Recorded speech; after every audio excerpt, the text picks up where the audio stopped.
quero mostrar duas movimentações importantíssimas do Felipe Barros, do PL. Tem ainda algumas críticas de senadores em relação ao que está acontecendo no Brasil, esse passeio do Lula, todos esses absurdos. Tem a fala do Lula sobre inteligência artificial, Deus nos acunda, e ainda tem uma nova tríade, um novo trio que surge. Maduro, Putin, você já tá meio preocupado, e Bolsonaro.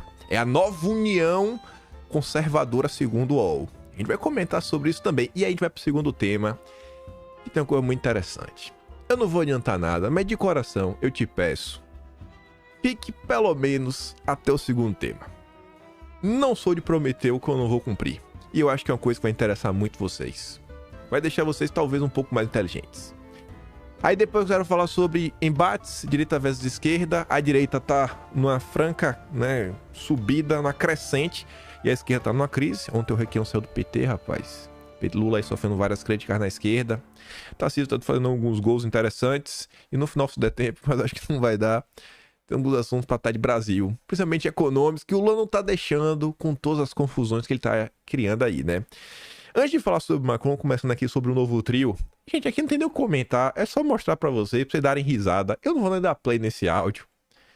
Maduro e Putin são conservadores como Bolsonaro.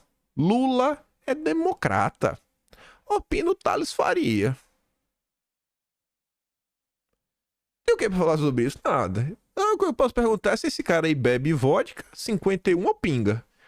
Ou se ele tá usando outra coisa. Porque tá muito louco. Muito louco. Eu nem fiz de propósito, mas esse frame, se você olhar pra cara do Josias, né, ele tá meio assim, ó, com os olhos telados assim, rapaz. Alice, você está bem? Você está... A Fabiola também, nós falamos assim, meu filho? É sério mesmo? Vai meter essa? Bolsonaro? Putin, Maduro? Essa trinca? Rapaz, vocês estão demais. O petismo tá corroendo cérebros. Mas vamos lá. Até porque eu não preciso de cérebro, né? Porque hoje temos a inteligência artificial.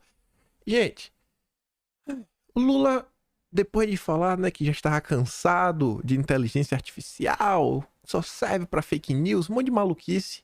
Aí ele veio ontem falar em mais um evento pra passar vergonha que a gente possa produzir uma inteligência artificial do bem, diz Lula a Macron. Não sei se como é que vocês fazem essa matemática. Aqui na Austrália tem uma coisa que muda na cabeça, porque aqui você não vive pensando no mês, aqui você vive pensando na semana. Porque as contas são semanais, salário é semanal, então o intervalo de tempo da sua cabeça ele é mais curto. E o ano tem 52 semanas. A gente tá gastando 3 dias. É metade de uma semana. 52 semanas dá 2,5%, né? Cada semana. Então você tá falando de 1% do ano foi jogado fora. 3 dias passeando com o Macron pra cima e pra baixo. Nada foi resolvido. E o Lula tá falando o seguinte, ó, uma inteligência artificial pra ajudar a cuidar da saúde, cuidar do povo pobre, melhorar a descarbonização do planeta Terra. Eu acho que fica cada vez mais claro que a Agenda Verde é um ponto que a direita precisa acordar para isso. E graças a Deus, tivemos algumas movimentações neste âmbito. Tivemos, graças a meu bom Deus. Mas vamos continuar. Olha isso daqui. Ontem, a turma do Metrópolis publicou essa nota. Segurança de Macron veta passeio na Avenida Paulista sugerido pelo Itamaraty. Aí tem algumas discrepâncias no português. Não nessa nota, mas quando a gente compara essa nota na outra. Assim, o português dos textos nos deixam assim meio em dúvida. Se foi a França que cancelou, ou se talvez não foi o petismo que plantou uma nota na imprensa para tentar blindar o Lula de críticas. Para falar, olha, o Macron não andou por causa do Lula, porque o Lula ia ser vaiado. Sei lá, olha ali o subtítulo. Passeio na Avenida Paulista, pela Avenida Paulista, foi recebido com surpresa pela equipe de Macron, que manifestou preocupação com a caminhada em via aberta em São Paulo. Será? Então assim, São Paulo é perigoso, mas passeio de barco, pra cima e pra baixo, isso não é. No meio do mato. Aí é tudo de boa, né? Macron tá em casa, né? A Amazônia é a casa dele. Aí tá ali que esse passeio foi cancelado pela equipe do chefe de Estado por questões de segurança. Aí eu fiquei assim, né? Pô, pega de surpresa. Gente, viagens como essa, elas são organizadas com um bom tempo de antecedência. Porque Porque tem que ter uma troca de agenda, você tem que maximizar, né? Você tem que optimizar o tempo que o Macron vai passar no Brasil. Não, o Macron chega no Brasil e pergunta, eu vou fazer o quê? Eu vou pra onde? E aí, Lula, eu vou pra onde, irmão? Não, chega em casa, pô. Quando chegar aqui, daqui a gente vai. Não, não é assim, pô. Não é assim, você tem que organizar as coisas, tem que optimizar, tempo é dinheiro. Só que entender para perder o Lula. Aí, olha que engraçado, dia 22, 5 dias antes, Macron caminhará pela Avenida Paulista após jantar em São Paulo com personalidades francesas e brasileiras. Gente, se a agenda já estava toda organizada, se já sabia que estava marcado essa caminhada, como é que a equipe do Macron foi pega de surpresa? E aí, a matéria do Metrópolis diz que foi sugerido pelo Itamaraty o passeio. O Brasil falando, Lula, vamos passear. Deixa eu pegar na sua mão. Né? Na verdade, o Lula falando, Macron, vamos passear, eu vou pegar na sua mão. Pra você gozar da minha popularidade com o povo.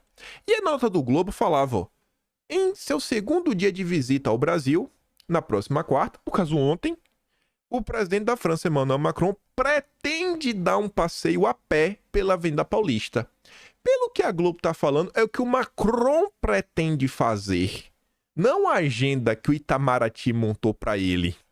Aqui não fica aparecendo. Conhecendo o Lula, sabendo que o Lula não consegue encher uma Kombi, a não ser quando tem aquele apoio da Globo, né, cenográfico. O Lula não consegue encher uma Kombi. Aí o Macron pretende andar. Aí o Lula fala, não faça isso, Macron. Pelo amor de Deus, não faça isso. Macron, se você for andar no meio da rua, eu vou ter que estar do seu lado, eu vou ser vaiado. Parece que essa questão de segurança foi muito mais para blindar o Lula. É o que fica aparecendo. Ou eu tô vendo coisas. Só estou interpretando o português da nota e entendendo que agendas, elas não são aleatórias. Gente, a Globo sabia tudo bonitinho, toda a agenda. Não, nesse dia, no segundo dia, nesse horário, vai fazer isso, fazer aquilo, outro. Não tem como você ser pego de surpresa. Não foi aí o Lula deu a doida, falou, Macron, vamos dar a doida aqui, vamos se jogar no Rio sem roupa. Vamos nadar nus e fazer uma foto nu artístico. Não, não é um negócio desse. Não foi aleatório. A equipe de Macron pega de surpresa? Será que foi o Lula que fugiu? Tem um cheirinho de covardia no ar, não tem? Tem um cheirinho, aquele fedorzinho petista. Aí, dá uma olhada nisso daqui. Eu não tinha parado para prestar atenção. Aí eu me deparei com esse tweet aqui. Tem algumas coisas que às vezes, sabe, que o óbvio tem que ser dito para você perceber. Fala, meu Deus, eu não tinha parado para perceber. Porque você vai se acostumando com as coisas, né? Com a vassalagem do Lula. Pessoal, olha só essa imagem. O Lula sentado numa cadeira, olhando pro nada, enquanto Boca de Nescau tá recebendo uma medalha. Não é qualquer medalha. É a mais alta medalha da França. Aí você pensa, peraí. A mais alta medalha. Você tá dando pra alguém que a França, né? Assim, pô, velho, a gente tá ali valorizando. Por que eles estão valorizando Boca de Nescau? Primeiro, o Nescau não é nenhum produto francês, né? Então não pode ser pela Boca de Nescau. Então ele foi outra coisa. Não é ligado ao chocolatado. O que é que o Raoni fez? É algum entreguista. É algum cara que sabota o Brasil. E assim, na frente do... O cara tá dando a medalha assim, ó. Você é o nosso funcionário do ano. Tome a medalha. E o Lula assistindo assim, ó, atônito. Atônito não, ele tá feliz. Devia estar aí no raio da Celebrina, louco, alucinado, feliz da vida. Assim, é um negócio que é simbólico. Você consegue ver um cenário oposto? O Lula indo pra França pra dar medalhinha pra algum ongueiro, pra algum ativista na frente do Macron? Você consegue ver esse cenário? Assim, é de uma humilhação ímpar isso daqui. O perfil ainda vai além, ó. Clara provocação separatista de Macron no Brasil. Condecorou com a Legião de Honra, né? O Raoni, pelo seu trabalho, luta incansável pelo seu povo, por toda a Amazônia e os povos originários. Isso é muito estranho.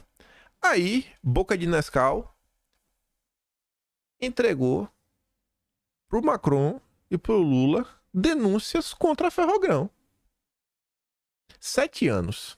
Tem pelo menos 7 anos que o projeto de lei modificou a extensão territorial do Parque Nacional do Jamanquim.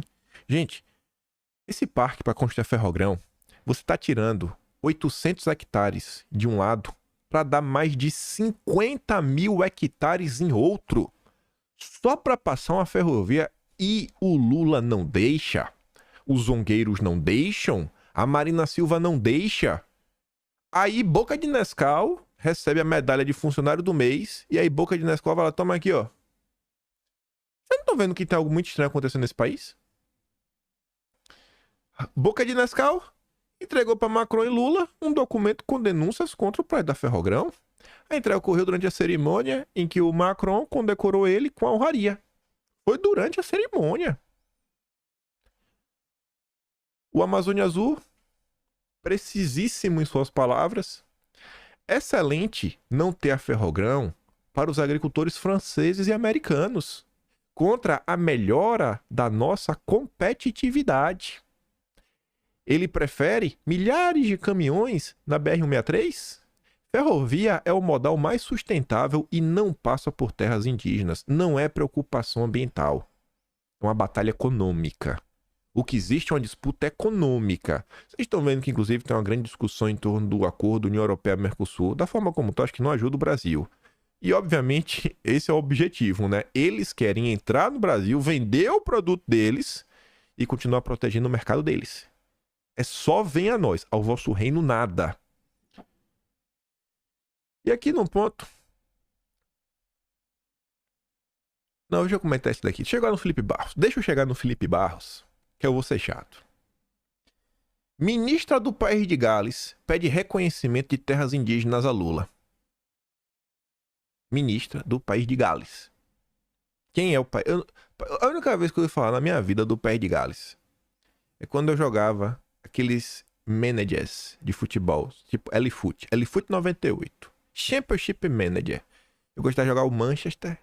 Aí tinha na época, ali naquela transição PlayStation 1, PlayStation 2, Swing Eleven 7, né? Pro Evolution Soccer. Aí tinha o Ryan Giggs. É a única coisa que existe do País de Gales. Tirando ele, não tem mais nada. Assim, é um zero à esquerda. Era lá um jogador meia esquerda. Tirando isso, o peso é zero. Zero. Mas vira nota na Mônica Bergamo. Linha auxiliar do petismo. Mais uma nota pra quê? Pra reconhecer terra indígena. Tomada do Guarani. A ministra de Mudança do Clima, ela recebeu um documento de um Ongueira. Um Ongueira falou, ministra, sabote o Brasil, coloque pressão, interfira na nossa nação. Eu quero que a Marina Silva agora, hoje, ela liga a TV, não precisa ser com a Inglaterra não, porque aí ela não vai saber o que reclamar. Vamos pegar assim algo bem óbvio. Manda a Marina Silva ir pra TV e criticar a Noruega. Exploração de petróleo lá na Antártida. No Ártico. Vai lá, reclama. Parece que é de baleia. Reclama disso daí. Não reclama. Só querem se meter no Brasil. No país deles, você não pode falar nada. O Macron, que tá todo mundo batendo palma, é o de Barbalho. Lula é esse cara aqui, ó. Só para relembrar. Macron diz que discutir status internacional da Amazônia é questão que se impõe. A Amazônia é do mundo. Macron não é o primeiro. Não foi o Sarkozy, foi o cara que veio antes. Poxa, o nome do cara? Agora me fugiu o nome da cabeça. Mas já Mitterrand. François Mitterrand. Defendeu a internacionalização da Amazônia. Macron também defende a internacionalização da Amazônia. O projeto do Instituto Internacional da Ilha Amazônia, lá de 40, década de 46, foi gerado em Paris. Os franceses, assim, acho que não tem um povo atualmente que mais tenta sabotar o Brasil em termos de agenda verde. E aí, sabendo disso, vendo que essa história, Ferrogrão, todas essas interferências, olha o que o Felipe Barros fez. Felipe Barros entrou com um requerimento para obter mais informações sobre aquele programa que foi lançado aí, né? Foi lançado pelo governo Lula com o governo Macron, de parceria, 1 bilhão de euros para desenvolvimento sustentável da Amazônia, para ter redução de carbono. E o Felipe Barros fala o seguinte: graças ao nanismo diplomático de Lula, a soberania nacional corre o risco de ser trocada por um passeio de mãos dadas pela floresta. Macron não ficaria 3 dias no Brasil em troca de um buco fotográfico na selva. Gente, você acha que um presidente vem para outro país para bater foto? Você acha que o Macron, com tanta coisa para resolver, a Europa está em chamas, e você acha que o Macron ia sair de lá num conflito quase que iminente que ele tá, inclusive, com a Rússia. Ele ia sair de lá pra vir bater foto na Amazônia. Você acha que foi assim? Ah, é só pra bater foto. Precisamos entender os interesses envoltos na visita. Um cara que já disse isso, você acha que ele veio a passeio ao Brasil? Entrei com requerimento para o desgoverno explicar essa agenda verde, enquanto as contas públicas estão no vermelho e a dengue já ceifou a vida de mais de quase 1.000 pessoas em 3 meses. O requerimento tem 4 itens. Primeiro, a íntegra dos termos dos acordos firmados entre Brasil e França entre os dias 26 e 28 de março de 2024. Todos os estudos técnicos e documentos que inspiraram a confecção dos acordos entre os países. Ou não tem estudo técnico, ou não tem nada. Quais os efeitos práticos e jurídicos que serão observados após a assinatura do acordo? Porque vai ter uma parceria entre bancos brasileiros e agência de desenvolvimento francesa. Quem que vai mandar em quem? Quem manda e quem obedece? Qual a previsão de encaminhamento das mensagens de acordo ao Congresso Nacional? Aí vejam só. Ontem a gente comentou sobre esse acordo, a gente comentou sobre algumas outras coisas. Eu venho comentando sobre a questão da agenda verde incessantemente durante meses. E eu vou falar pra vocês, sendo chato, tem hora que eu olho pra direita e dá uma tristeza. O que chama a atenção da população é a foto. É a foto do Lula com Macron. Vários memes. Pessoas brincando de colocar legenda na foto. Mas ninguém tá interessado em saber sobre isso. A direita, eu vejo que ela tá presa, sabe? Na estética, na lacração, na mitada. É o que as pessoas gostam, é lavar a alma. Lave a alma, é isso que a turma quer. A galera fala, Brasil, sei que, mas muito mais mitada. É a mitadinha, lacradinha, sabe? A legendinha, que engraçadinho o Lula com o Macron, olha essa foto. Agora, poxa, quantas pessoas deram atenção pro que tá acontecendo de verdade? Quantas pessoas estavam comentando sobre a Ferrogrão? Sabe assim, pra eu ver o Amazônia Azul, uns 2, 3 perfis assim, só, sabe? Não tem 10% de engajamento das piadinhas da foto do Macron. Sério, gente, assim, bota... sei lá, se vocês estão aqui, acho que vocês têm um pensamento diferente, né? Pra parar pra me ouvir 1 hora por dia, um monte de notícias, às vezes notícia chata, mas notícia, informação, acho que vocês têm algum pensamento diferente, não faz vocês nem melhor nem pior, mas... Poxa, a direita precisa dar uma amadurecida, né? Coisa séria acontecendo com o país. Os questionamentos que deveriam estar sendo feitos. E a turma tá aí, sabe? A fotinha do Lula com o Macron. É um negocinho que é estético, sabe? Não tem peso no que tá acontecendo. São as preocupações que são tão vazias. Vazias. Poxa, qual é o nosso objetivo? Não é ver o Brasil andar pra frente? Não é recuperar o Brasil? Não é literalmente recuperar o Brasil, voltar para as mãos dos brasileiros?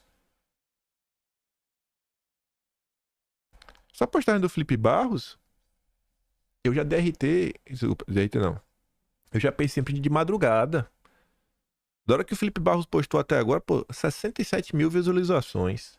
Quantas curtidas e compartilhamentos deve ter tido? Mas as piadinhas com o Macron, aí rodaram a internet toda. Se a gente quer ver mudança, a mudança tem que começar pela gente, né? A gente tem que estar... Poxa, eu mesmo reclamo dos deputados. Mas sempre que eu vejo o deputado falando alguma coisa, eu tento dar um empurrãozinho, tento divulgar. O cara se animar, pô. O cara se animar. Gente, a gente tem o nosso deputado. Eu vejo uma galera reclamando que os nossos deputados podiam fazer mais, podiam fazer isso, podiam fazer aquilo outro. Quando os nossos deputados fazem alguma coisa... Os caras não recebem nenhum carinho, nenhum agrado. Se você agrada esses caras, você mostra, dá uma curtida, você dá um like, você mostra que tem engajamento pra quem trabalha, aí a disputa não vai ser pra quem coloca mais marca d'água. A disputa começa a ser pra quem entrega mais resultados, quem faz mais gols. Vocês conseguem influenciar, inclusive, o dia a dia, a vida dos deputados. Muito dele corre em busca do seu like. Se você der like pro cara que tá trabalhando, pro cara que tá entregando, ele vai se sentir mais empolgado pra trabalhar. Ele fala, cara, só ganha like quem trabalha, então eu vou trabalhar. Vamos pensar no país, pô. Dá risada. É engraçado, eu dei muita risada com as fotos do Macron, mas vamos também prestar atenção no nosso país, no que tá acontecendo. Felipe Barros não só fez, eu falei as movimentações que o Felipe Barros fez. Essa daqui é importantíssima, mas ainda mais importante que essa, meu amigo, comentamos sobre isso anteontem, sobre a questão da mineração. Falou, tem que ficar de olho aqui nessa discussão, para onde vai, que no meio do percurso pode se desvirtuar. Isso aqui pode dar muito bom, pode dar muito ruim, pode não mudar nada, que é alterações no Código de Mineração do Brasil. A coisa tá começando mais ou menos boa. Tá começando bem, não sei como vai terminar. E eu digo que tá começando bem porque Lira com a turma da mineração. O presidente da Câmara, Arthur Lira, deu aval para um projeto de lei que propõe um novo Código da Mineração. Ele se comprometeu a pautar a matéria ainda em 2024 e pediu celeridade. Mas, meu irmão, vamos adiantar. Até porque é eleição. A esquerda, né? Os lacradores vão estar meio descansados. E por que eu digo que começou bom? Não é por causa disso. O PL foi apresentado nesta semana por Felipe Barros. Felipe Barros, ele pode errar. Ele pode fazer um PL que não é perfeito. Mas eu olho pro Felipe Barros e eu vejo um cara que quer acertar. Olha para onde tá começando. Isso daqui pode ser crucial pra gente destravar o país. O país ser autossuficiente em fertilizante, nos minérios necessários para o desenvolvimento nacional, gerar riqueza, gerar emprego, qualidade de vida, saúde. Não é isso que a gente quer? Não é ver a melhoria? Então, parabéns aí ao deputado Felipe Barros. Parabéns, deputado. Mas meu, milhares de parabéns. E o relator do prédio do Felipe é outra pessoa do PL. Esse eu não conheço. É o Joaquim Passarinho. A PL Paraná. Eu sabia que era o Jarbas Passarinho, né? Joaquim Passarinho, não sei se é parente. Mas enfim. O deputado dos grandes aliados de Grace Elias, do Avante de Minas, líder de um grupo favorável ao novo texto para mineração. Então, vou ficar de olho. Isso aqui passar... Meu irmão, isso aqui vai ser uma vitória incalculável para cima dos zongueiros e a turma da esquerda, a depender do que passar. Isso daqui tem que ser valorizado, gente. Não é lavar a alma, não é discursinho de lacrador. É isso daqui, é o trabalho, a entrega. Marcar os gols. Quero ver deputado marcando o gol. Quem também comentou foi 2 senadores que comentaram sobre a questão da Europa, mostrando toda a hipocrisia do que está acontecendo. E a turma do agronegócio aí devia também dar, né, mais atenção para algumas coisas que estão acontecendo. Você vê, ó. Europeus pedem alívio à lei de lei anti-desmatamento. Da Reuters. E o senador Plínio Valério, que foi o presidente da CPI das ONGs, compartilha falando, ó, mesmo sendo o chefe de Estado que mais atrapalha o acordo Mercosul-União Europeia, Macron foi recebido por Lula com flores e sorrisos, sob o manto de ajudar no avanço da bioeconomia. Adivinha de onde? Da Amazônia. Enquanto isso... Olha como é que tá a Bate-Caverna. Enquanto isso lá na Europa, olha a hipocrisia. A outra pessoa que fala da hipocrisia do Macron e dos europeus é a Tereza Cristina. Da série Faça o que eu digo, não faça o que eu faço. Ela compartilhou a nota da exame de ontem. Países da União Europeia aprovam normas ambientais flexíveis para agricultores do bloco. Para eles, faz o que tu quer. O Brasil não. O Brasil é... no chicote. A proposta foi feita pela Comissão Europeia diante de pressão provocada pela onda de protesto de camponeses em vários países do bloco, que vocês devem estar acompanhando, né? A turma tá aloprando os agricultores com os tratores. Mas tá ali, ó. A Comissão Europeia eliminou ontem a obrigatoriedade dos agricultores deixarem pelo menos 4% de suas terras em pousio ou preservadas. 4%, gente. 4%. 4! A mesma União Europeia que não reconhece o Código Florestal Brasileiro, que exige de 20 a 80! Lá era 4 e não é mais! Aqui é no mínimo 20! Você tem noção? E o vilão é o brasileiro! O Lula segue atacando o Brasil, atacando o agronegócio. E aí é essa União Europeia que quer impor às nossas exportações regras próprias anti-desmatamento, a própria due diligence. E vocês, deputados, vou ser chato de novo, não fizeram nada quando a Febrabran instituiu isso em relação aos açougues. E está ampliando, vocês estão deixando a due diligence entrar no Brasil. Barreiras comerciais travestidas de exigências ambientais, sabemos todos. Isso aqui é uma questão econômica, fala política, econômica. É política econômica, muito mais econômica. A Amazônia Azul já tinha dito. Em tempo, o presidente da França, o maior defensor dessa hipocrisia europeia e militante ferrenho contra a acordo do Mercosul-União Europeia, está hoje no Brasil. E segundo as notícias oficiais, este assunto, o mais importante, simplesmente não estará na pauta do encontro entre Macron e Lula. Olha a quantidade de coisa que estava acontecendo. Mas o que é que circula na internet? É a foto, as piadinhas, os memes. Não sei porque eu repeti aqui. Olha aqui, de ontem. Enquanto isso, em Bruxelas, a capital da Bélgica, quem passava por essa rua presenciou uma batalha épica de caminhões em plena luz do dia. De um lado, o poderoso e limpo caminhão de água da polícia, do outro, um caminhão de esgoto que simplesmente jorrava fezes. É assim que a turma lá tá lidando com a situação. Se fosse no Brasil, a discurso de ódio democrático tava na pior. A justiça não ia deixar que o agricultor se manifestasse dessa forma. No Brasil, não, no Brasil. Mas o bicho tá pegando. O mundo tá passando por um momento muito confuso, muito confuso, muito confuso. E o Macron não foi embora. Hoje é o terceiro dia. Vamos ver o que a rede vai falar, né? As redes vão comentar sobre a visita do Macron. Mas vamos continuar. Aqui tem umas coisas interessantes para comentar. Tem um texto longo que eu vou mostrar para vocês já depois daqui. Mas deixa eu começar por aqui, né? Achei esse comentário muito pertinente. Aquela imagem que vale mais do que 1000 palavras. A Paula Schmidt fala que jamais o Brasil teve uma justiça tão sem vergonha, tão enviesada, tão explicitamente desonesta e injusta. E essa certeza leva a outra conclusão. Jamais o jornalismo brasileiro foi tão corrupto, prostituído, covarde e rastejante. E o que é que tá na imagem, né? Embaixada da Hungria, a gente tem imagens. Aeroporto de Roma, não tem imagem. Fuga de Mossoró, não temos imagem. Dia 8, as imagens do Ministério da Justiça, também não temos. Até as imagens no Brasil são seletivas, né? A que a população tem acesso. As de Bolsonaro todo mundo tem. Dos outros, ih, rapaz. Se pode prejudicar o Lula... Não. Essa aqui é um print bom pra você bater e mandar pras pessoas, né? Que estão assim, meio balançadas, que não acompanham muito política. E tu pergunta e fala, cara, tu não acha aqui estranho não, velho? Tu não acha meio estranho? Só a de Bolsonaro que tem, né? As que pode prejudicar o Lula, ninguém tem mais de nada. Mas vamos lá. Gente, é longo. Mas eu juro pra vocês que isso daqui vai valer a pena. É um conhecimento importante isso daqui. E o que é? No dia de ontem, eu comentei sobre aquela movimentação recente. Eu comecei a ver que esse caso aí de Bolsonaro, Hungria, Orbán, a própria questão do Maduro também, a gente não tá diante de um caso, não um negocinho, um pontual que tá correndo no Brasil. A gente tá diante de confusões gigantescas que se entrelaçam. Existem interesses nesse desgaste de Bolsonaro, existe interesse em desgastar a Hungria, tem a questão, a própria eleição americana, isso, né, tá no meio dela.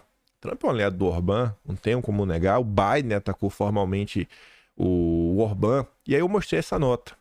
O Biden fez um ataque ao Orbán, mostrei no vídeo ontem, onde ele fala que o Orbán é um cara que gosta de ditadura, que não gosta de liberdade, que não gosta disso, não gosta daquilo outro. E aí o ministro das Relações Exteriores da Hungria, ele convocou o embaixador americano na Hungria para falar assim, irmão, mostra onde é que o Orbán falou isso, que é fake news essa fala do Biden. E aí tá o maior fuzuê. E aí eu fui atrás olhar, porque o Biden falou que o Orbán é um iliberal. Aí eu comentei por alto, mostrei. Eu achei as primeiras críticas, mostrando no vídeo da Anistia Internacional, aquela ONG financiada pelo Soros, toda a turminha globalista. E aí eu fui atrás na íntegra, porque nós somos diferentes. E esse texto aqui, ele é uma pérola. Esse texto do Orbán, literalmente, é uma pérola. Eu tô quase Orbaminho, mas eu não vou deixar me levar. Não vou ser um emocionado, mas eu tô quase um Orbaminho. Isso daqui eu acho que é... Antes da gente comentar, e eu quis trazer hoje, eu mesmo sabendo que é um texto longo, talvez um pouco cansativo, por uma razão. Muitas vezes eu vejo que a gente olha pra política e a gente toma um lado, toma outro, porque assim, alguém falou pra mim, não é de direita. Não, só, toma a direita de lá. O que a direita lá pensa? É parecida com o Brasil? Tem as pautas similares, tem coisas que a gente pode importar, que pode ser bacana, pode nos ajudar, não sei. Eu sempre tento trazer, né, quando a gente fala em assuntos internacionais, olhando o Brasil. E aí, em relação a isso, só esse ano de 2024, já falamos sobre o projeto 2025, não, o Project 2025, da Fundação Heritage Foundation, que é quem cabeçou, trouxe vários especialistas de diversas áreas, tem um compêndio de 800 páginas por tema, criando uma visão de mundo, né, a cosmovisão da direita americana em relação àquele tema. O que fazer, não só linhas gerais, como o que fazer mesmo, assim, termo prático. Ó, essa secretaria tem que fechar, essa tem que abrir, tem que fazer aquilo outro, isso aqui vai acontecer, isso não vai. Criando um plano pro presidente de direita que chega lá, cara, ele tá com a faca e queijo na mão para fazer o melhor governo possível, com apoio real, assim, um apoio inteligente. Esse é o suprassumo. A direita no Brasil tá muito longe disso. Esse ano comentamos também sobre El Salvador, várias coisas que estão dando certo lá, fazendo as ponderações, porque lá foi possível, porque no Brasil não é, mostrando a diferença nessa relação de forças do Bukele com o legislativo. Falamos também nesse ano sobre a direita em Portugal, analisando o partido Chega, as ideias que eles defendem.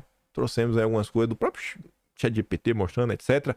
Mostramos o projeto, não foi um projeto, né? Mas é um caderno de... uma agenda. Uma agenda legislativa do Chega para salvar o país, para apresentar para o povo, ó, esses são os nossos 20 projetos prioritários para Portugal, para tirar Portugal da miséria. O que é um negócio bacana, porque você subsidia, você dá munição para tia do Zap, portuguesa, né? Defender o partido. O próprio partido dá um direcionamento na hora de se vender, isso ajuda. E mostrando, poxa, olha como essas ideias podem contribuir. Isso é possível de fazer no Brasil. E aí eu vi esse texto. E eu acho que esse texto aqui, cara, eu ia ficar muito feliz. Eu vou mandar para quem eu conheço. Esse aqui é um texto que eu acho que todos os deputados do Brasil deveriam ler. Toda a liderança de direito no Brasil deveria ler esse texto. Tô fazendo um baita jabá e sem brincadeira. Falando pra vocês, esse texto me surpreendeu. Ainda mais pela data dele, que é 2014. E eu fico de cara, cara, como o Orbán, ele tem uma visão ampla do que está acontecendo já em 2014. Ele tem assim uma visão e assim, o senso de urgência e o senso de prioridade, o senso do que fazer, do que não fazer, sabe? O senso do isso daqui não. Eu posso não ter a solução, mas eu sei o que eu também não quero. E é sobre isso que eu quero comentar com vocês.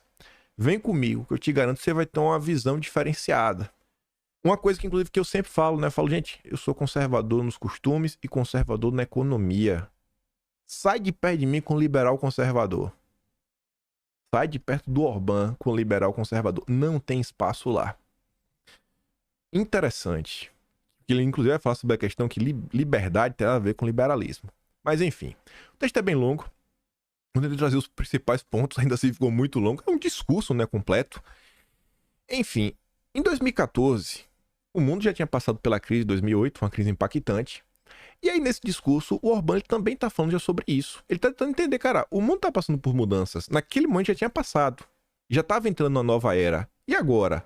Depois do Fica em Casa, e principalmente depois do que começou em 2022, esse conflito, Rússia, Ucrânia, ele tá num novo planeta. Nunca mais as relações serão as mesmas. Mudou, mais uma vez. Tá mudando cada vez mais rápido. E aí o Orbán tá falando sobre isso, né? Assim, o desafio intelectual que enfrentamos é usar a mudança de regime apenas como uma experiência e não mais como um ponto de referência nos nossos debates sobre a compreensão do futuro e a definição do nosso caminho em direção ao futuro. O que deveríamos considerar como ponto de partida é a grande redistribuição do poder financeiro, econômico, comercial, político e militar global que se tornou óbvia em 2008. Estou trazendo aqui só para mostrar o que eu estou falando. O discurso do Orbán começa falando, a gente tem que começar de um ponto. Vamos começar a construir a partir aqui de 2008, analisar o nosso cenário, o que está diante de nós. Aí ele está lá. O ponto de partida das discussões sobre o futuro, porque, se bem entendi, a nossa tarefa todos os anos é tentar de alguma forma compreender juntos o que se passa à nossa volta, aproveitar os seus momentos importantes e talvez reconhecer a partir disso o que nos acontecerá no futuro. E, portanto, se esta é a nossa tarefa, sugiro que nos lembremos brevemente do fato de que ocorreram 3 grandes mudanças no regime global no século XX. Final do primeiro conflito internacional, o final do segundo e 1990, que é o quê? É a queda do Muro de Berlim. Você tinha no século XX essas 3 grandes marcos que foram viradas. A chave virou. Olha para o Brasil, né? Redemocratização. A característica conjunta destes, e talvez já vos tenha falado sobre isto aqui antes, é que quando essas mudanças ocorreram, era claro que todos praticamente de um dia para o outro, que a partir de agora estariam vivendo em um mundo diferente daquele em que viviam até então. Tava muito óbvio. Acabou o primeiro conflito. Discussão, segundo, tratado de Versalhes. Tava muito óbvio que a coisa ia mudar. Fim do muro de Berlim. Tava muito óbvio que ia ter uma mudança de regime. Mas a crise de 2008 já era um negócio meio sutil. Assim como o momento atual que a gente tá vivendo, cara, quais são essas mudanças, né? Não tá tão claro para as pessoas. Porque por mais que é uma coisa pontual, só uma coisa pontual que impactou o mundo inteiro. Então, às vezes fica meio assim, sem prestar atenção nisso. E aí o Orbán disse, a manifestação disso, ou seja, quando se tornou absolutamente óbvio, é o que descrevemos como a crise financeira de 2008, ou melhor, a crise financeira ocidental. E ele fez questão de frisar isso. Cara, esse problema foi aqui. Foi no Ocidente. O Oriente tem outro estilo de vida. O Oriente tem outro estilo de vida. Ele não tá falando só a comunidade, ele tá falando o próprio... Toma lá que tem uma religião, uma coisa assim. Enfim, lá no Oriente mais médio. E o significado dessa mudança não é tão óbvio, porque em contraste com as três anteriores, as pessoas a percebem de uma forma diferente. Na altura do grande colapso financeiro ocidental em 2008, não estava claro se viveríamos num mundo diferente a partir de agora. Não estava tão claro como a queda do Muro de Berlim. A mudança não é tão aguda como nos casos das três primeiras grandes mudanças de regime global, mas de alguma forma espalha-se pelas nossas mentes a um ritmo mais lento e tal como o nevoeiro lentamente se instala na paisagem, lentamente aprendemos o conhecimento de que tomarmos. Se olharmos bem à nossa volta e analisarmos bem o que se passa à nossa volta, então este é um mundo diferente daquele em que vivíamos há 6 anos. E se extrapolarmos estes processos em relação ao futuro, o que, claro, implica sempre uma certa quantidade de risco, mas é uma tarefa intelectual fundamentalmente justificada, então é claro que estas mudanças se tornarão ainda mais diretas. Estamos aqui no alicerce. Calma que a gente vai subir as paredes. Apenas para ilustrar a profundidade destas mudanças, eu reuni algumas declarações e pensamentos do mundo ocidental e também uma ou duas do Oriente, sem qualquer ordem específica, que são chocantes. Se ouvirmos estas palavras com a visão de mundo pré-2008, digamos, liberal, então elas são um choque. Mas, se não os olharmos a partir dessa perspectiva, mas em vez disso olharmos para o quão longe avançamos ao longo de 6 anos no discurso público, nos tópicos de discussão e na formulação de ideias, então as declarações que irei citar ajudam-nos a compreender a extensão das mudanças que estão acontecendo em todo o mundo. Olha o que ele está falando. Eu vou dar um exemplo prático. Na década de 90, se alguém te falasse sobre gordofobia, tu ia dar risada. Tu ia botar o cara... Tu ia falar, tu cara é maluco. Gente, esse negócio de gordofobia era piada, até 2010 coisa. Hoje em dia, é algo real. Faz parte constante do discurso público. Isso veio no pós-2008. Ele tá falando isso, que no pós-2008, esse discurso, que hoje se chama de agenda woke, ele não vai dar nome aqui de agenda woke. Ainda não tava claro agenda identitária. Não estava clara a agenda woke naquela época. É o processo do PT. Olha, o PT é um ótimo exemplo disso. O que era o PT? Quando você pensa no passado, o PT é o passado. Barbão, todo mundo sujo, ninguém gosta de tomar... Ninguém toma até hoje, né? Mas tomar limpinho, né? Trabalhismo, sindicatos, trabalhadores, mortadela. Você olha pro PT hoje. Agenda verde, descarbonização, cotas, equidade, diversidade, isso, aquilo, e virou o pessoal. Virou o pessoal, a esquerda woke. Então, assim, mudou muita coisa nesses anos. O mundo passou por que foi sutil para as pessoas. E hoje tá todo mundo olhando para um lado para outro e ninguém entende nada. E ele vai falar isso, ó. Cara, eu vou mostrar para vocês, ele vai dar alguns exemplos de coisas que no passado ninguém acharia estranho. Mas hoje você fala, a pessoa fala, nossa, como você é retrógrado, como você é ditador, como você é autoritário. Isso daqui foi em 2014. Aí o Orbán falava, imagine hoje alguém que fala abertamente sobre o fato do governo deve financiar principalmente empresas que empregam americanos nos Estados Unidos. Tu já imaginou alguém falar isso? Ó, eu defendo que os Estados Unidos dê prioridade para as empresas que ajudam os americanos, que é o discurso do Trump. O que é o Trump? É o democrata. é o golpista, é o autoritário, é o ditador, é o autocrata, é o tirano. Porque ele defende o país dele. Olha só, e é uma coisa que há 20 anos atrás ninguém achava estranho. Não, cara, você tem que priorizar as empresas do seu país, mas isso é óbvio. Todas estas são vozes, pensamentos e declarações que seriam inimagináveis há 6 ou 8 anos. Ou, para ir ainda mais longe, de acordo com um analista reconhecido internacionalmente, a força do soft power americana está em declínio. E os valores liberais hoje incorporam a corrupção, sexo, violência e, como tal, desacreditam a América e a modernização americana. Não teve uma sexualização da sociedade? Esse aí no Brasil não precisa nem falar, né? Olha que o cara tava. Olha a visão de mundo do cara em 2014. Mas a gente tá no alicerce. E depois, a Open Society Foundation publicou um relatório. Isto aconteceu muito recentemente, em que analisa a Europa Ocidental e faz declarações como o fato da Europa Ocidental está tão ocupada a encontrar uma solução para a situação dos imigrantes que se esqueceu do trabalho e da sala de aula, basicamente isso. Ele tá criticando a Open Society, falando que a zongueira tá lá. Não, meu Deus, temos aqui, né, meu Deus, olha isso aqui, coitadinhos, os imigrantes. E aí a turma tá preocupada com isso.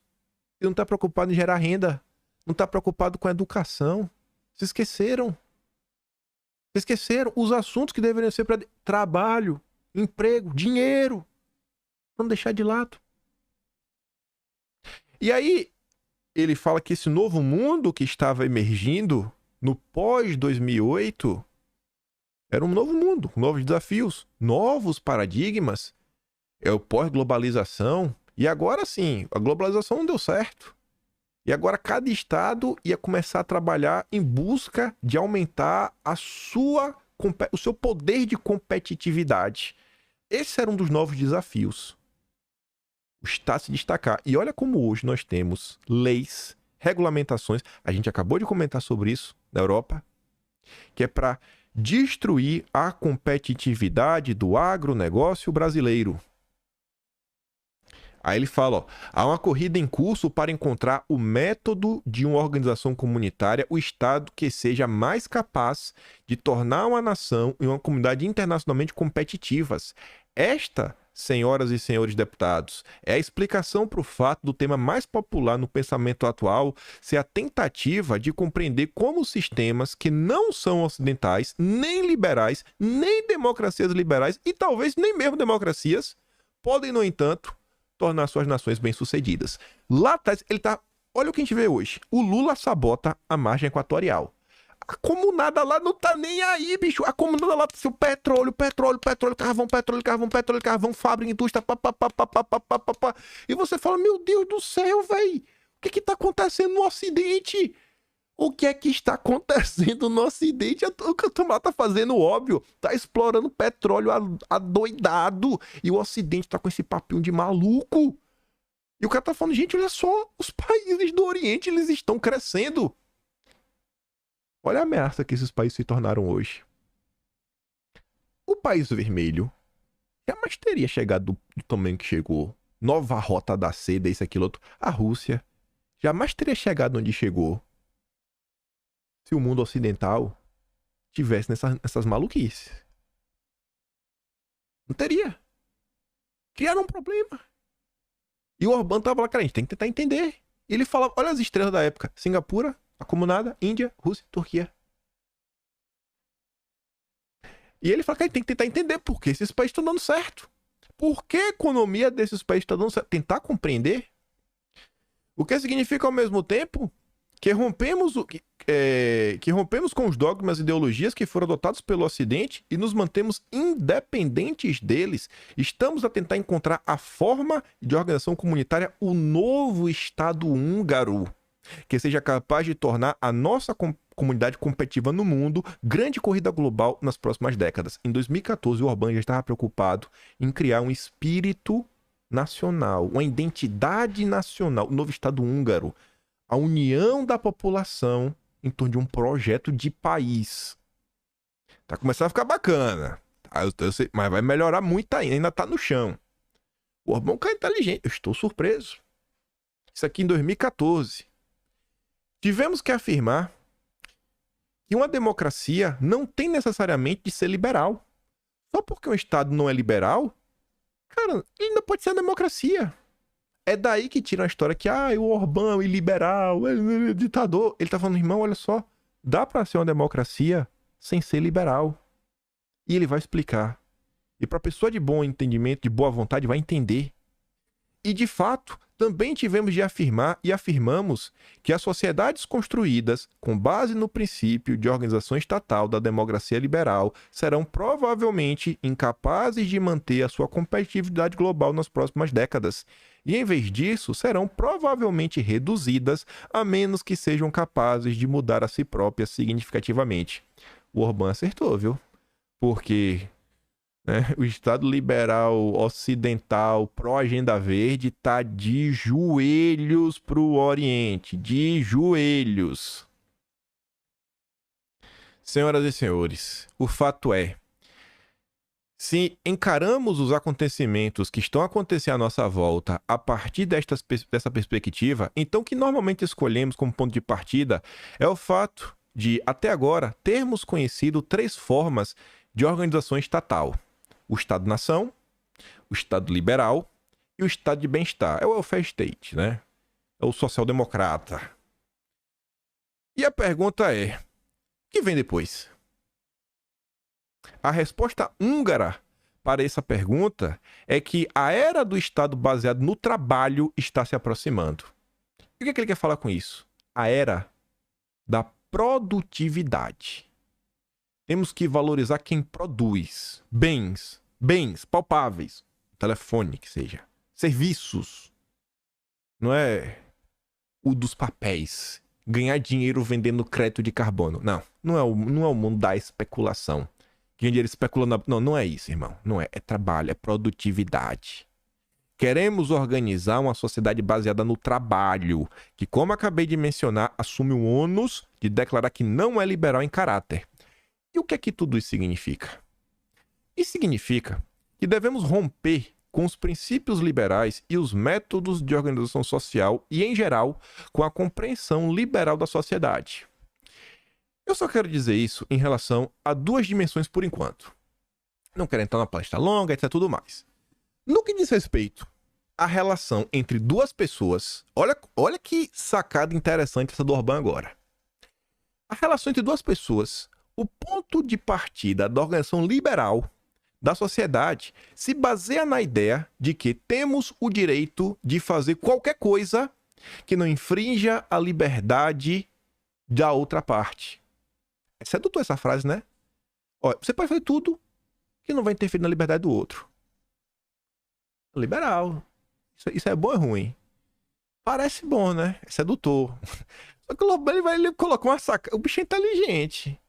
Este é o princípio ideológico e ponto de partida sobre o quão o mundo húngaro foi construído nos 20 anos anteriores a 2010, em aceitação ao princípio geral na Europa Ocidental a propósito. No entanto, o demônio mora nos detalhes. Precisamos de 20 anos aqui na Hungria antes de conseguirmos determinar o problema de que, embora esta seja uma ideia extremamente atraente, não está claro quem vai decidir os limites além dos quais alguém está infringindo essa liberdade. Você é livre até incomodar alguém. E quem é que disse quando começa o incômodo? Porque hoje em dia tem gordofobia. Tem 1001 fobias. Quem é que vai determinar o que é certo e o que é errado? Quem é que determina essa subjetividade? Os liberais? Aí o Orbán fala, ó. E como isso não é dado automaticamente, alguém deve decidir. E como não designamos ninguém para decidir, o que vivenciamos continuamente na vida cotidiana foi que o mais forte decidia. O que vivenciamos continuamente foi que os fracos foram pisoteados. Conflitos sobre a aceitação da liberdade mútua não são decididos de acordo com algum princípio abstrato de justiça, mas o que acontece é que a parte mais forte sempre está certa. É sempre o vizinho mais forte quem decide onde será a entrada da garagem, é sempre a parte mais forte, o banco que decide a taxa de juros dos empréstimos hipotecários e que altera a meio prazo, se necessário, e eu poderia continuar com a longa lista de casos em que indivíduos e famílias com defesas econômicas mais fracas experimentaram regularmente nos 20 anos anteriores. 2014 a gente doou que não está do jeito que está hoje. Mas como é que está hoje? As relações familiares, o pai, pensão, não está uma loucura isso? Quem é que decide, né? Esse que é o ponto. E o Orbán fala, cara, não dá pra ser assim. Esse papel, não, a liberdade do outro, alguém tem que decidir sobre isso. Esse caminho não vai dar certo. Em resposta a isto, sugerimos e estamos tentando construir a vida estatal húngara em torno dessa ideia que esse não deve ser o princípio sobre o qual a sociedade é construída. Isso não pode ser inserido na lei. Estamos falando de um ponto de partida intelectual agora. O princípio em torno do qual a sociedade húngara é organizada não deve ser que tudo é permitido desde que não infrinja a liberdade da outra parte, mas sim que não se deve fazer aos outros o que não se quer que façam a você. Essa frase vocês conhecem, né? É do mestre, JC. JC, Jesus Cristo. Não tem outro. Só ele. O maior dos maiores. E estamos tentando construir o mundo que chamamos de sociedade húngara em torno desse princípio no pensamento público húngaro, no sistema educacional e por meio do exemplo pessoal com o nosso próprio comportamento. Tradução. Irmão, a gente tem que construir uma sociedade pautada nos princípios cristãos. Estado laico.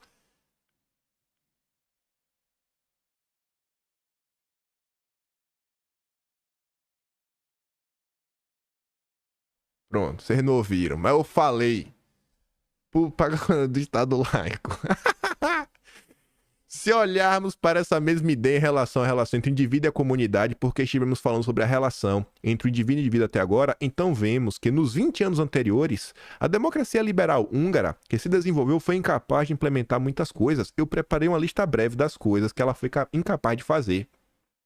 A democracia liberal foi incapaz de declarar abertamente e comprometer o governo predominante, inclusive, atrás de seus poderes constitucionais, a servir aos interesses da nação.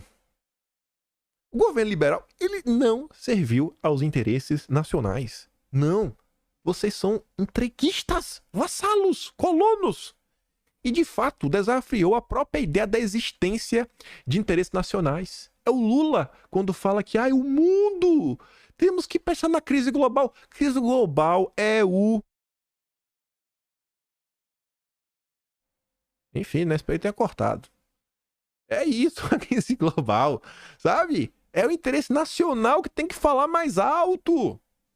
Não comprometer o governo predominantemente em aceitar que os húngaros que vivem em todo o mundo fazem parte da nação húngara e tentar reforçar essa comunidade por meio do seu trabalho. A democracia liberal e o Estado liberal húngaro não protegeram os ativos da comunidade. Olha que engraçado, né? Tá parecendo que tá narrando o governo de FHC, que entregou a Vale, entregou diversas joias que eram os estatais brasileiros a preço de banana para a turma do Soros. Deu de graça, basicamente. Assim, podemos afirmar com segurança que a democracia liberal também se mostrou incapaz de proteger os ativos da comunidade, né? O bem público, necessários para a autossuficiência da nação em comparação em relação aos outros estados da Europa. Olha os termos que o cara usa. Autossuficiência. Que tá ligado que quer ser soberano, você não depender de ninguém. O Estado liberal húngaro também foi incapaz de proteger o país de cair em dívidas. Olha aí o Haddad, os neoliberais do PT. Isso, aquilo, outro. O Haddad não tá fazendo uma política comunista. Só políticas que todos os liberais aprovam. A Faria Lima adora o Haddad. Adora o Haddad. E finalmente não protegeu as famílias do país. E eu estou me referindo ao sistema de empréstimos em moeda estrangeira nesse caso. Também falhou evitar que as famílias caíssem na escravidão da dívida.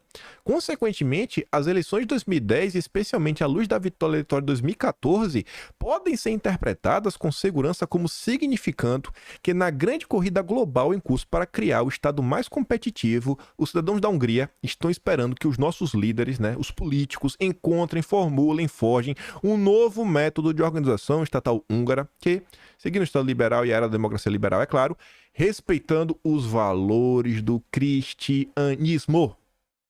Tá achando ruim? Chora. O povo votou pra isso. Vai respeitar os valores cristãos. Ah, chore! Chore!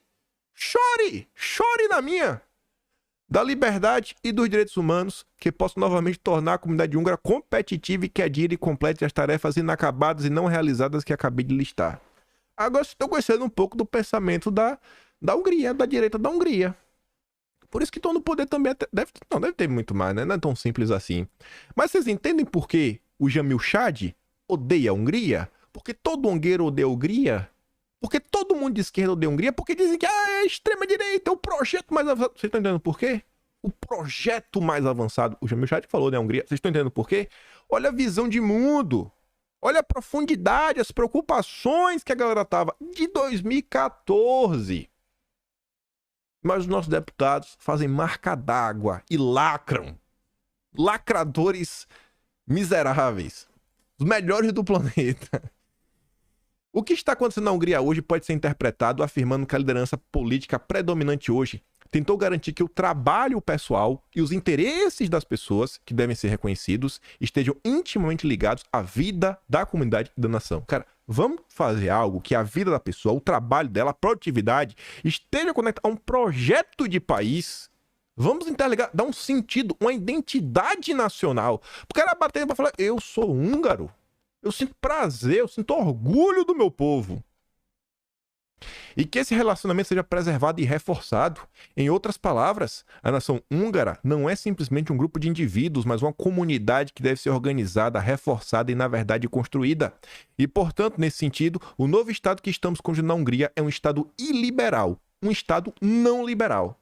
Ele não rejeita os princípios fundamentais do liberalismo, como a liberdade. E eu poderia listar mais alguns, mas não torna essa ideologia o elemento central da organização estatal, mas sim é uma abordagem nacional diferente e especial. Ou seja, é o seguinte, irmão, olha só, defender liberdade, liberdade econômica, gente, isso é o óbvio. É o óbvio. Isso é óbvio que vai ter. Agora, um negócio assim, ai, vamos privatizar tudo, Estado... Pelo amor de Deus, pelo amor de Deus. O Enéas falava muito bem disso. Eu não sou a favor de Estado mínimo, nem Estado máximo. Eu sou a favor do Estado suficiente. Suficiente. Nem mínimo, nem máximo. Suficiente. O que precisa. O governo Bolsonaro estava para mostrar que estatal estava dando lucro. Que muita coisa estava mudando. Pelo amor de Deus. Vamos aprimorar esse debate. Ideias liberal maluca que no final do dia não vai para lugar nenhum. E vocês viram no final do dia que todo liberal cortou para a esquerda. Todo liberal cortou para a esquerda, todo, sem exceção. A direita, ela foi capturada com esse discurso do liberal conservador, porque estava cansada de ver o PT roubar e na cabeça dela, se vender tudo, o PT não rouba mais. Foi o que capturou a direita. E aí fica nela e não consegue compreender que pode ter outro caminho. E agora, devo falar sobre os obstáculos que devemos superar para tornar isso uma realidade. A relação entre político profissional e organizações não governamentais. Olha o obstáculo. 2014, a banda falou, para a gente conseguir garantir a soberania nacional, um Estado cristão, com liberdade, a gente vai ter que vencer essa relação do político profissional e os zongueiros. Significa que o Estado, obviamente, deve ser supervisionado e liderado por alguém. Pelos líderes que foram devidamente eleitos.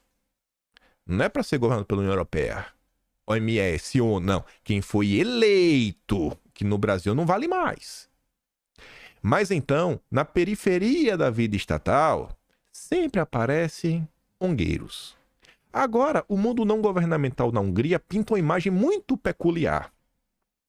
Porque, ao contrário dos políticos profissionais, um ativista civil comunidade é organizado de baixo para cima, se sustenta financeiramente, é claro, voluntário.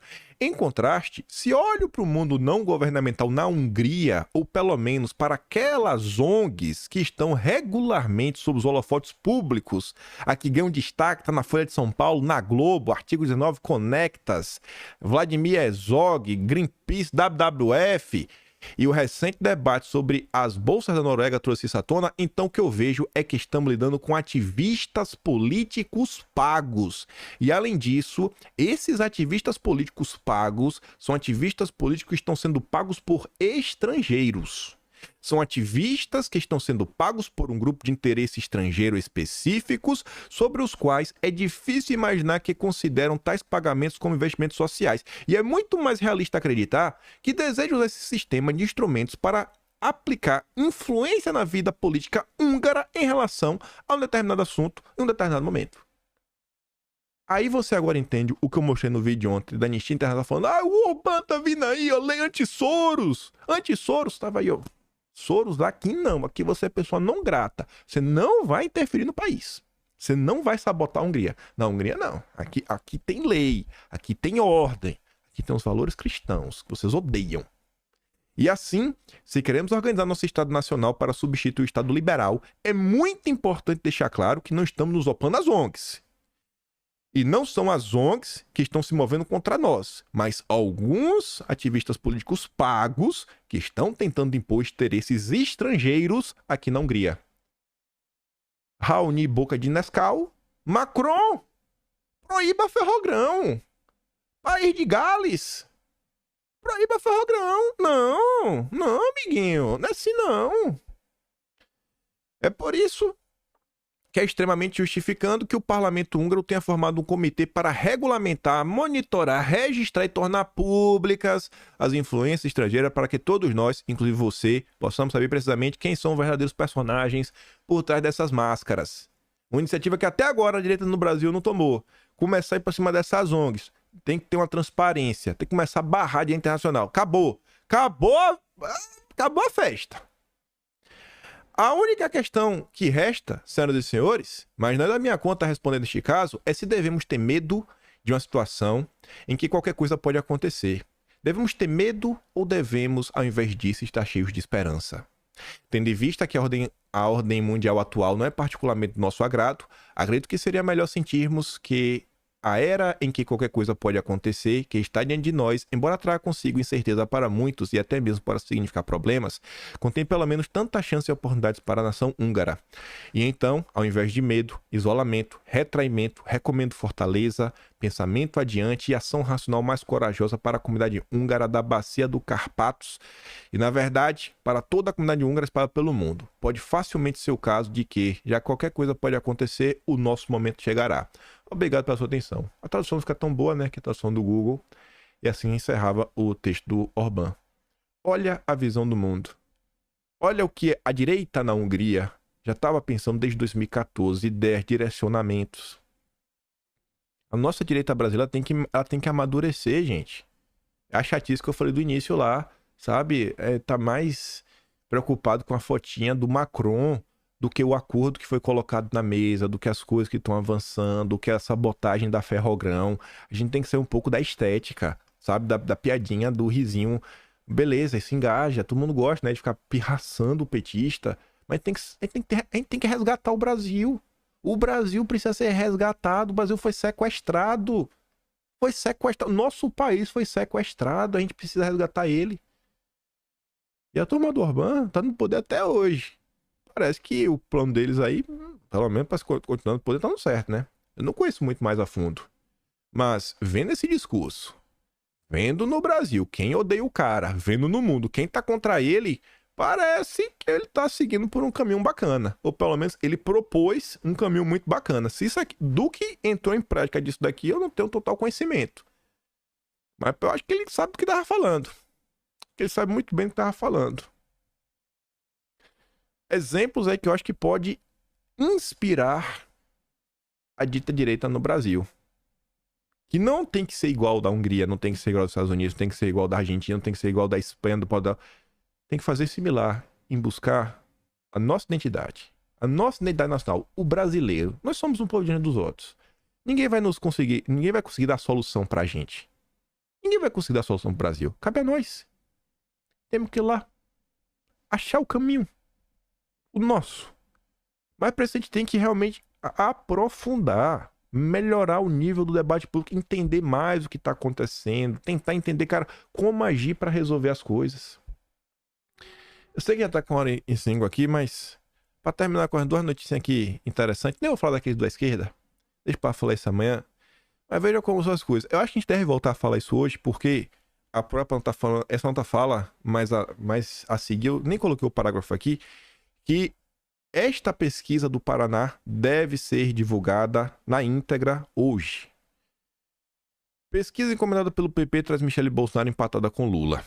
Ciro Nogueira, presidente do PP, jogou no ventilador um trecho de uma sondagem encomendada pelo Paraná Pesquisa, analisa que não é negligenciável o potencial eleitoral de Michele Bolsonaro no embate direto com Lula. Tá aqui, ó. Para além dos ataques e das manchetes escandalosas, existe a verdade. E a verdade é que o brasileiro sempre ficará do lado certo da história. Michele Bolsonaro empatada tecnicamente com Lula e a margem de crescimento é grande. Ela cresceu a 7 pontos desde o último levantamento. Lula 44,5, ela 40,4. E o Lula segue desidratando. E o Ciro Nogueira postou essa daqui. Também. Bolsonaro, 41,7. Lula, 41,6. Bolsonaro na frente. Independente de qualquer coisa, Michele Bolsonaro tanto faz pra mim no final do dia. Tô preocupado com o Jair Messias Bolsonaro. O que eu vejo é o seguinte. O Brasil tá daquele jeito. Vocês conhecem os atores políticos do Brasil. O Jair tem grandes problemas diante dele. Mas o mundo tá mudando muito. E cada vez mais rápido e de forma mais intensa. Eu não sei o que vai acontecer depois da eleição americana. Mas é inegável que a eleição americana vai repercutir no Brasil. Seja o Biden, seja o Trump, quem vencer vai ter repercussão. Isso significa que o Bolsonaro vai estar livre, vai ser solto, vai ser preso, não vai ser preso, vai fazer isso, vai poder disputar. Não faço a mínima ideia. Sei que pode influenciar. De coração, falando com certa. Assim, sem tentar deixar um lado torcedor falar mais alto, eu realmente acho que ainda existe a possibilidade de Bolsonaro ser candidato em 2026. De coração mesmo, não pra vocês aqui, de forma sincera, honesta. Eu realmente acho isso. Realmente acho isso. O Brasil, gente. O Brasil tem de tudo. A gente vai ter uma configuração diferente do TSE. Será que a turma vai conseguir ou vai querer peitar o sistema, etc, tudo mais? Não faço a mínima ideia. Sei que vai estar diferente a composição de forças. E sei que o governo Lula tá muito errado, tá dando muito errado. Muito errado. Tá dando muito errado. Então pode querer emplacar alguém, né? E só roubar o espólio de Bolsonaro.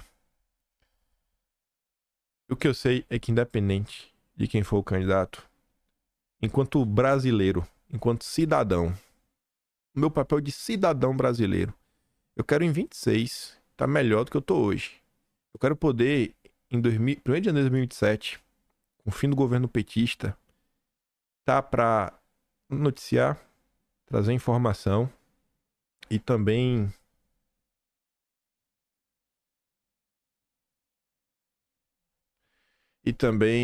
sabe, poder contribuir assim, mostrando algumas coisas, ajudando nesse aprimoramento da direita, pra gente, enquanto brasileiros, enquanto pessoas na direita, ajudar a ter um programa, a ter um direcionamento, poder fazer realmente, assim, cobranças que fazem sentido, cobranças que são palpáveis, são, né, mensuráveis, não são cobranças irreais que a gente quer, assim, cara, fala assim, não, cara, é impossível, o que vocês estão pedindo é quase impossível.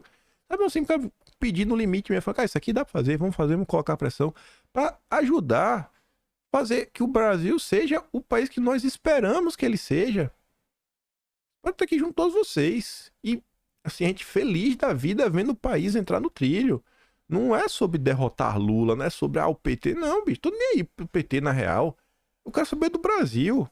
Eu tenho que avançar. Eu sei que o PT vai atrapalhar o tempo inteiro. Mas daí atrapalha, beleza.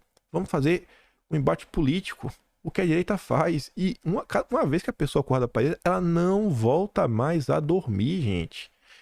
Tem hora que eu me pego assim, com as ideias. Eu me perguntar, qual é o caminho certo? Eu não sei. Não sei qual é o caminho certo, assim, real das coisas, em termos de ideias econômicas. Mas, quando eu vejo a Mira Leitão mentindo, quando eu vejo a Daniela Lima mentindo, quando eu vejo o que a Rede Globo faz, eu sei que não é birra minha. Eu sei que não é pirraça, sabe? É um ódio assim sem sentido da Globo. Não é, pô. Eu vejo o que tá acontecendo. As pessoas veem. As pessoas sabem o que são abusos. Poxa, quando a gente vê alguém passando pano pra um criminoso, chamando de suspeito, tripudiando das vítimas. Cara, Eu posso eu não saber a solução econômica do Brasil, mas eu sei que eu tô do lado certo. Porque eu ainda tenho dentro de mim a capacidade de entender o óbvio e o básico. Eu ainda não perdi a minha humanidade. Eu não perdi. E eu não vou perder. Eu não vou perder minha humanidade. Sabe? Eu não vou me corromper minha alma como a Miriam Leitão. Não, pô. Não, não. Mas não mesmo. E aí eu trago até o que eu falei do Felipe Barros. Eu não sei se o projeto do Felipe Barros é perfeito, mas é um cara que eu olho e eu sei que tem um coração certo. Coração certo. Um coração bom no lugar certo. Coração bom no lugar certo. Se a gente errar, vai ser aquele erro tentando acertar. Porque a gente quer um Brasil melhor. Já a turma da esquerda quer o quê? Poder, dinheiro, destaque, passear na ONU, ganhar prêmio Nobel. Ninguém liga pro Brasil. Ninguém liga pro pobre, pra vítima, pras famílias. Ninguém liga, pô. Ninguém liga. Então, se a gente pode propor coisas que não pode dar certo, pode ficar, mas fizemos com o coração no lugar certo. Isso importa muito. Lá, o cara lá de cima tá vendo. Tá, mas tá, não tem dúvida que ele não tá vendo. Se não der certo aqui, pelo menos lá de lá, quando a gente chegar, fala, não, mano, vocês fizeram pelo certo. Valeu a pena, pode entrar. Tá com voucher aí, pode curtir aí. Vai morar no céu, tá de boa, tá tudo garantido. Então, vamos, gente. Juntos. Eu acho que a gente já conseguiu aprimorar o debate muito. Eu já teve a vitória. Eu fiquei muito feliz com aquela menção na nota do Globo, falando, olha, que eu tava mostrando, né, coisas que os portugueses estavam fazendo, né, projetos que podiam ser aplicados no Brasil para melhorar, a gente avançar aqui, aprofundar o debate. Eu vejo na rede social um outro falando, pô, a gente tem que discutir um par de país, etc. Já tem essa discussão, essa interessante necessidade. Uma hora ele vai brotar, ideias vão brotar, caminhos vão brotar. E a única coisa que eu peço realmente de vocês, mais uma vez sendo chato, é se empolgue com meme, compartilhe meme, etc, tudo mais, mas nunca fique preso apenas ao meme. Nunca fique preso apenas ao meme. Vá atrás da notícia, do fato realmente importante.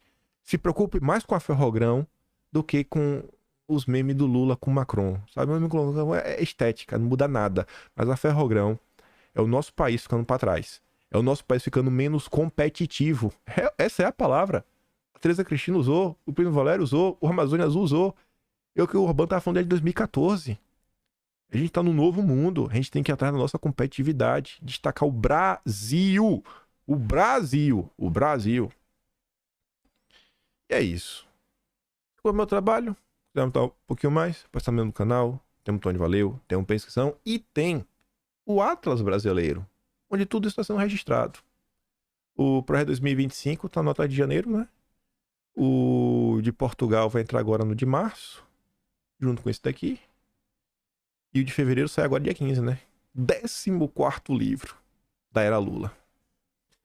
Compartilhe esse vídeo. Compartilhe esse pedaço. Eu acho que é importante mais pessoas começarem a se questionar sobre nossos rumos. Entender que podemos ser mais do que nós somos. E deixa aquele grande beijo. Abraço, tamo juntos. Valeu, meus amigos. Fui!